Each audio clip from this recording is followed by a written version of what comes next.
well-respected firearms trainer and gun rights activist. Rick Ector's company, Rick's Firearm Academy, is based in Detroit and providing state of Michigan compliant concealed pistol license training classes to law-abiding citizens throughout the state of Michigan. Rick Ector's gun right advocacy has been featured in the national news media. Among those citations, credits, and mentions are the following: the IRA's DL with Dana Lash, Comedy Central's Jordan Klepper Solves Guns, 2017, Associated Press, United Press International, and Fox National News. Locally, Rick's activities have garnered appearances and mentions in the following media: Detroit Fox News, Let It Rip Weekend, Channel 4 News, WXYZ, the Detroit News, the Detroit Free Press, and the Charlie Langton Show. We really feel fortunate to have Rick with us tonight to give us instruction on how to respond and increase our chances of survival in an active shooter situation that unfortunately we're hearing about more and more. So please give a warm welcome to Rick Ector.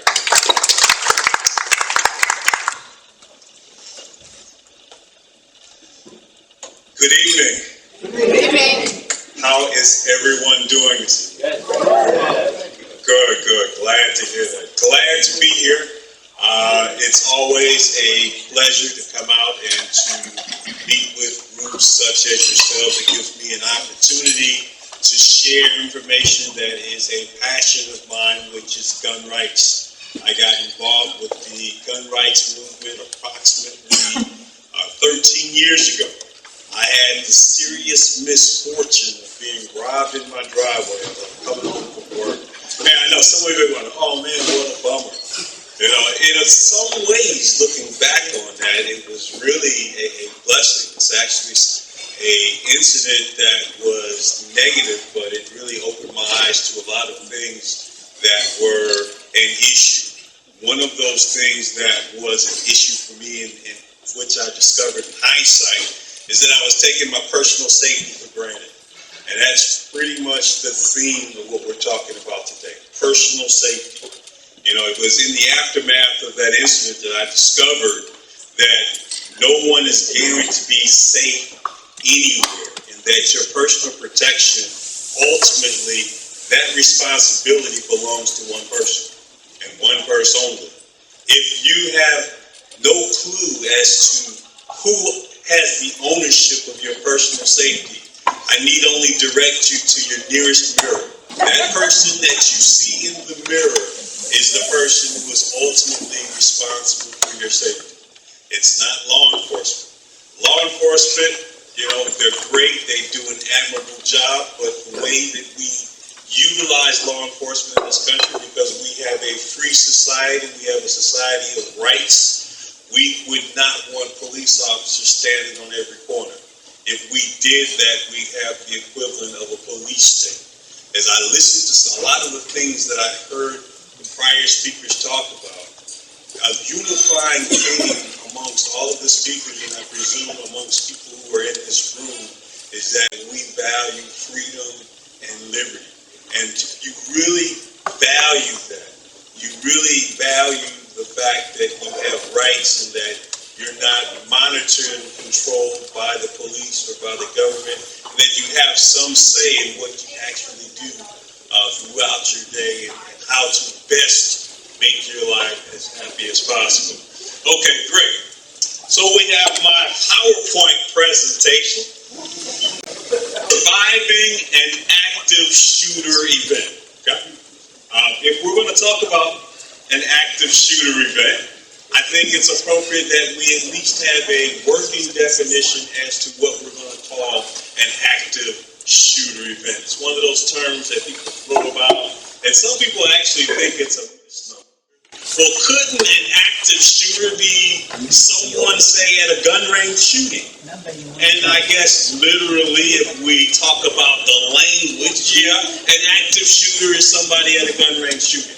Or if it's in the appropriate season for the appropriate game, if a person is actually trying to take animals in hunting, we don't have any anti-hunting. Every fall, we all try to go out in the woods and get Bambi, right? Active shooter, the U.S. Department of Homeland Security defines it as an individual actively engaged in killing or attempting to kill people in a confined and populated area. In most cases, active shooters are firearms, and there is no pattern or method to the selection of victims. The one part of that I'm going to focus on because it tells us what an active shooter is and what an expanded definition of what an active shooter can be. It doesn't necessarily have to be firearms, and that's typically what we think about. But generally speaking, it does apply. And when we think of active shooter, an active shooter event is when one or more individuals go into a place and start creating madness and mayhem, whether it's firearms or not. And of course, the record for a mass shooting event didn't actually involve shooting, and it happened here in the state of Michigan. It was the Bath School bombing of 1927. 44 people dead. There was an individual that was a teacher. He was involved in some malfeasance. He was caught and he was going to take his retribution out on the children. So he bombed the schoolhouse, and it stands as the state of Michigan's all-time record for homicides in a single event, a mass shooting, a mass killing. This is probably the mass shooting event that really shocked the nerves of our country. Of course, I'm talking about Columbine High School. 13 dead, 23 wounded. This was the event that really got law enforcement's attention and really drove home this new phenomenon to the general public about individuals who are willing to go into a public area and essentially use firearms or other devices to kill a lot of people for whatever reason. Many times we don't know why they do these events. In a lot of cases, they end up taking their lives, and so we have no way of trying to do, pardon the term, a post-mortem on the situation and try to figure out how to prevent these incidents from occurring in the future. Sandy Hook Elementary School. This was an event that happened back in 2012, and this one, I mean, all mass shooting or mass killing events are definitely detestable. We should not take pleasure in having to witness them. But this particular mass killing was especially heinous because the bulk of the victims were very young and very small. I believe there were 20 first or second graders, who actually perished in that event. The bad guy in this particular case was someone who had some mental issues. He, for whatever reason, took it upon himself to kill his mother, steal her guns, and go to the school and kill 20 school children and 20 workers at the actual school. So it was a very distressing event to learn about.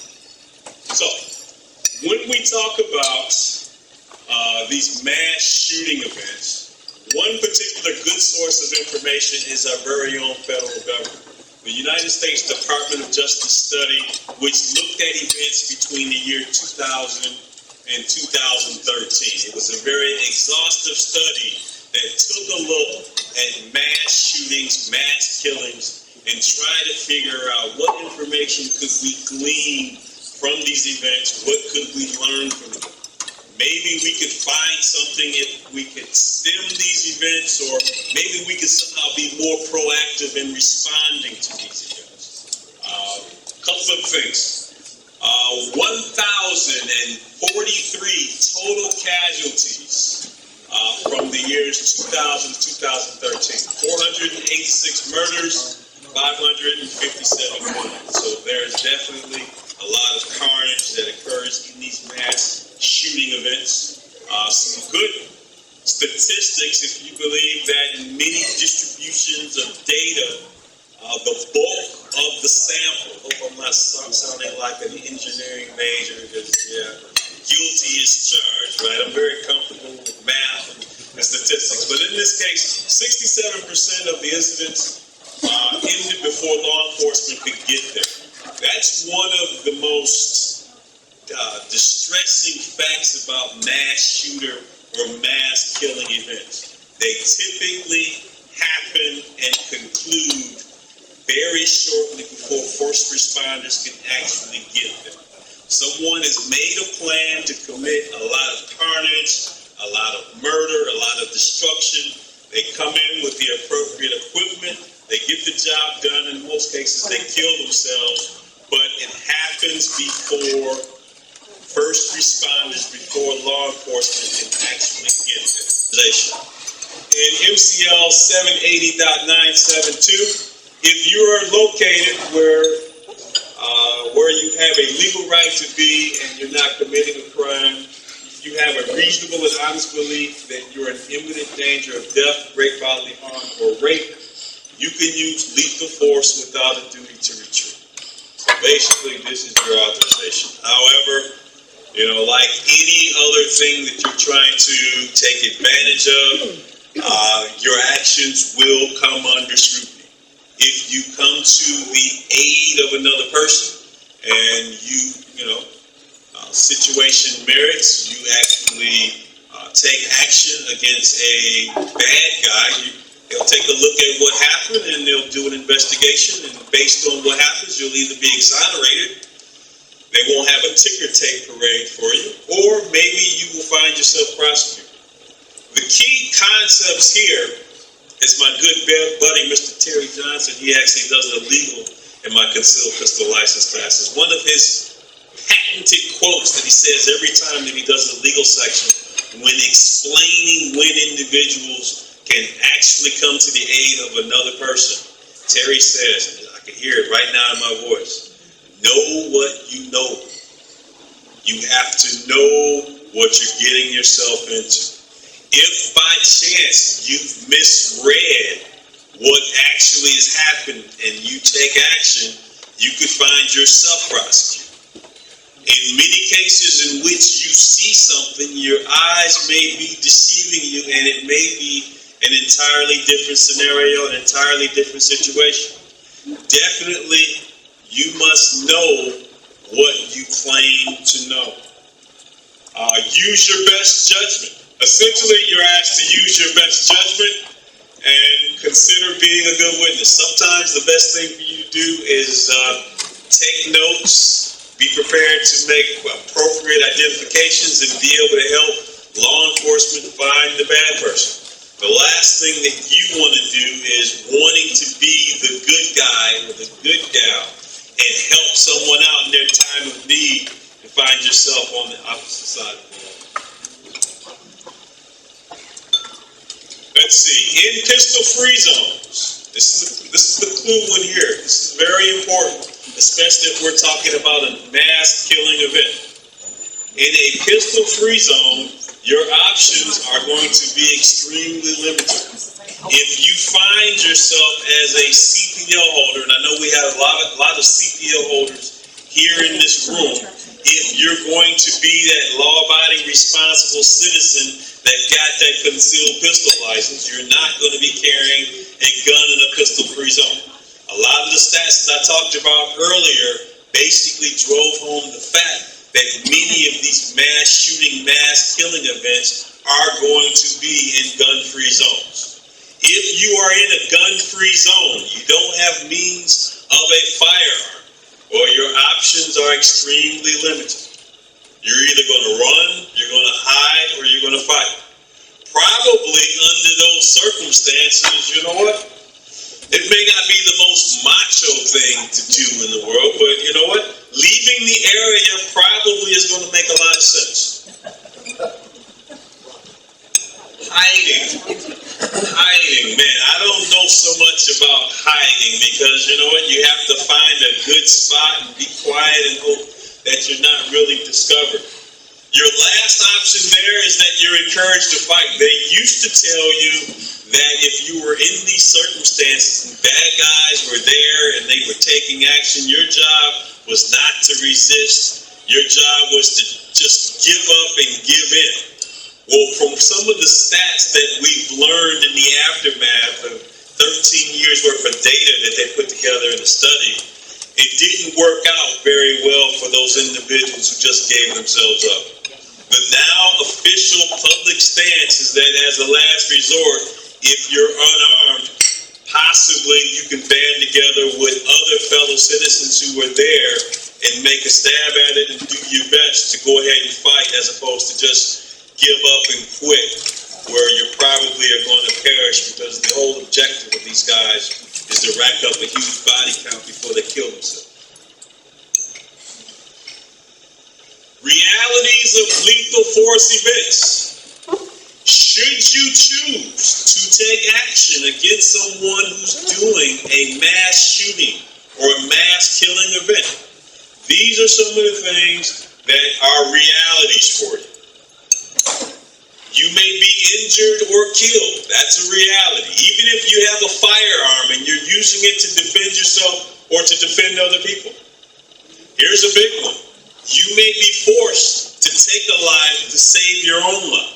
And that's not trivial. You know, a lot of people like to talk about the macho bad guy stuff, but it's not trivial to take someone's life, even if it's necessary or required to save your own or someone else's. In the aftermath, you may be arrested and you may be charged with a crime. You may be sued. Anything you say, of course, may be used against you, and you may go bankrupt trying to defend yourself. You may go to prison. You may lose your job. For many people, defending themselves, it doesn't end well for a lot of people. Sure, they survive, but some of the things that they have to live with and deal with in the aftermath are not quite so rosy. A few facts about legal representation. Should you find yourself using lethal force to defend yourself or defend some other third person in a mass shooting, mass killing, or otherwise, if involved in a defense of your person or another, funding a legal defense can be costly. There's a gentleman that I met fairly recently. He had undergone a self-defense issue. As a matter of fact, it was not necessarily a defense of self. It was a defense of another, a defense of a coworker. In the actual event, he actually had to shoot two guys who were presenting an imminent, incredible threat to both him and this young lady, this particular coworker of his. His life was turned upside down. It was on hold for a year and a half. He was wearing a tether, and he had this just weight just weighing down on him with the uncertainty of what was going to happen. He was charged with 8 felonies. He was looking at possibly going to prison for a very long time for doing the right thing. Doing the right thing. Well, of course, you know you're doing the right thing. But the question becomes, if you're charged with a crime and you're put on trial, will those jurors unanimously feel the same way? Is there a chance out of 8 felonies that you're found guilty of one of them? In his particular case, at the 11th hour before the actual trial was going to take place, they came at him with a plea deal. That plea deal was plead guilty to a couple of charges, and you know what? With time already served, you'll probably only have to do 6 months or a year. This is a tough pill to swallow, especially if you thought you did the right things. You might be tempted, given the fact that if you're found guilty, you might actually do a decade or 2 behind bars. It's a very tough decision to make. If you would consider defending yourself against a violent attack, you should consider how you're going to pay for a legal defense. And we have at least one lawyer in here. Let me tell you, the good ones, man, it's going to cost you.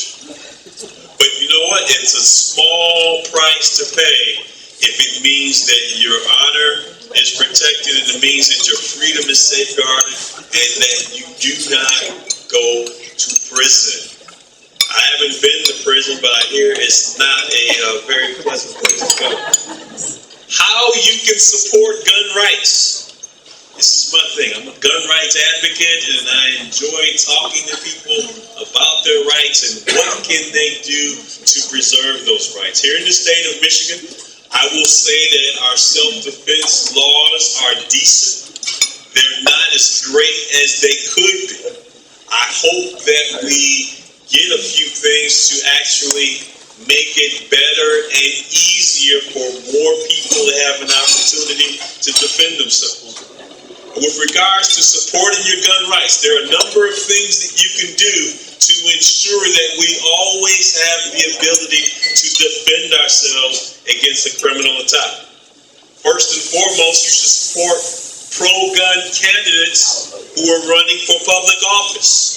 It is my personal strategy. I refuse to vote for a candidate on any level, on the local, county, state, or the federal level until I at least know their position on guns and gun rights and how they feel about self-defense. It's a personal issue. I feel very strongly about the Second Amendment. If you're not pro-gun, pro-self-defense, I can't even consider voting for it. That's just where I'm coming from. Support pro-gun issues on the ballot. And they're talking about opening up the ability to carry guns in more places. You should be supportive of that. As a matter of fact, just carrying a gun in public will increase the likelihood that bad guys will run into someone who's armed and who's willing to take action either to defend themselves or other people. And as a matter of fact, it's ironic that having a lot of people who are publicly armed and are willing to defend themselves, it actually makes our society safer for individuals who are anti-gun and who don't want to carry a gun. So we're actually creating an unsafe working environment for people who take joy and pleasure in hurting their fellow citizens. Another thing you can do, you can share info on gun rights issues with your friends and family members. If you're a pro-gun person, talk about why having access to guns, why it's good for our community. One thing that I usually tell people to do is if you run across a friend or a neighbor who maybe is ambivalent about guns, I have the perfect solution. Take that person to the gun range. Let them experience shooting a gun at the range, especially if it's their very first time. Let me tell you, that very first time of safely shooting a firearm at a gun range in safe, controlled conditions, it is exhilarating. It is like heaven on earth. When you're finished, it's like you're walking on clouds. You never knew how stressed you were until you actually let off a few rounds at the gun range. Other things you can do. Join pro-gun organizations. Organizations on the national level, of course, would include the National Rifle Association, the Second Amendment Foundation. Here locally, you have places such as Michigan Gun Owners and Michigan Open Carry, which are two good gun rights organizations here in the state that I would suggest you look into joining. The next option, right? Concealed pistol license instructor / gun rights activist. For those of you who do not have a CPL in this room, I'm thinking at least half have CPLs in this room. The fact that the one half has access to guns and are accessible is actually protecting the rest of you. I want you to take on a more active role if you're willing to protect yourself and by extension, Individuals who are in your community who are going to be safer because you're there and you are around and willing to contribute to their safety. Be aware of your surroundings. This is for individuals who are carrying firearms.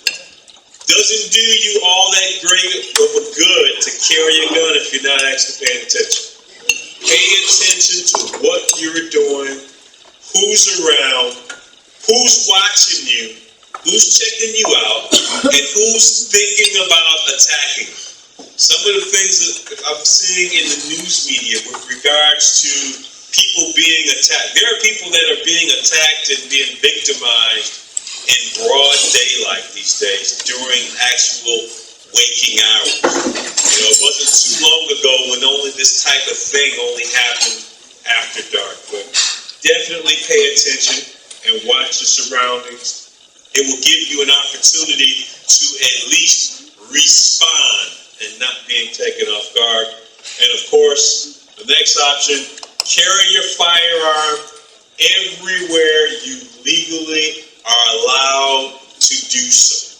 By extension, hopefully you will join me in pushing our state legislature and voting for candidates who are expanding greater areas for us to lawfully carry firearms.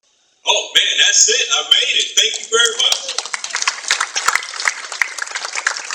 If I could, I have a buddy here with me today, Mr. Terry Johnson. And Terry, he does the legal section in my classes.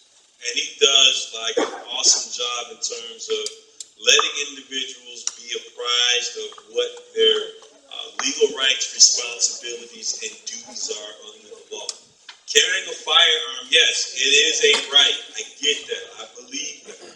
I also believe it requires you to be responsible. And one of the things that I have Terry do is actually read my students, these prospective individuals who are going to pursue getting a concealed pistol license. He's basically reading them the Riot Act, making sure that they understand what their responsibilities are. One of the things that Terry talks about in the class is that there's responsibility that goes along with using lethal force to defend yourself and your fellow man. But with using that lethal force, sometimes you may not have a smooth ride with regards to defending yourself. Maybe the powers that be, maybe local government, police officers, or the prosecutors, maybe they don't see the event like the gentleman I was talking about, Mr. Marcus Weld and the Santa Claus shooter. Maybe they don't do it the same way. I'm going to ask Terry to share just a few minutes about what you can do to ensure that you're able to put on a good defense should that need arise and your actions come under scrutiny. Can we give Mr. Terry Johnson a hand to come on up?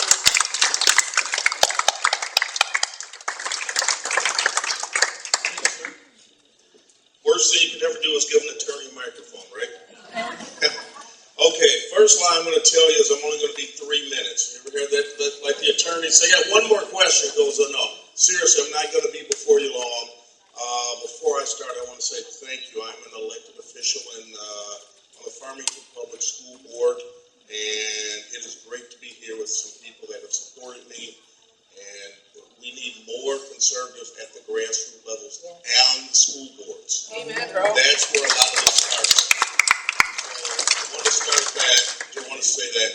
Real quickly, Rick talked about what happens, in the event you're involved in the shooting. Let me say this, and I'll be very brief here. Number one, if you believe that your local police, regardless of what city you live in, are going to come in, and the first thing they're going to see is you wearing your shirt that says "good guy" across your chest, and the bad guy has his bad guy shirt on, the police are going to come in and they're going to say, "Oh, wow, great, good job, you got the bad guy." They're going to give you a pat on the back, tuck you in the bed, haul the body off, and it's going to be over, right? Doesn't work that way. What's going to happen is you will be taken in. You will face, in some cases, prosecution. Some of you will have to make that tough decision. Do I pay an attorney or Am I pretty enough to get out on my good looks alone, right, if I go to jail, okay? These are decisions you have to make, okay? I'm the regional director for a company called Firearms Legal Protection. I bring that up just to say we have a plan that can really help people out who have CPLs or who just use any form of lethal defense. Our plans are as low as $9.95 a month, and it gives you uncapped attorney's fees. Uncapped attorney's fees, and all of our attorneys are very, very good. I bring this up for no other reason than I said we need to protect ourselves. Because what they're doing nowadays is the following. They are actually forcing people who use guns lawfully, they're making examples out of us.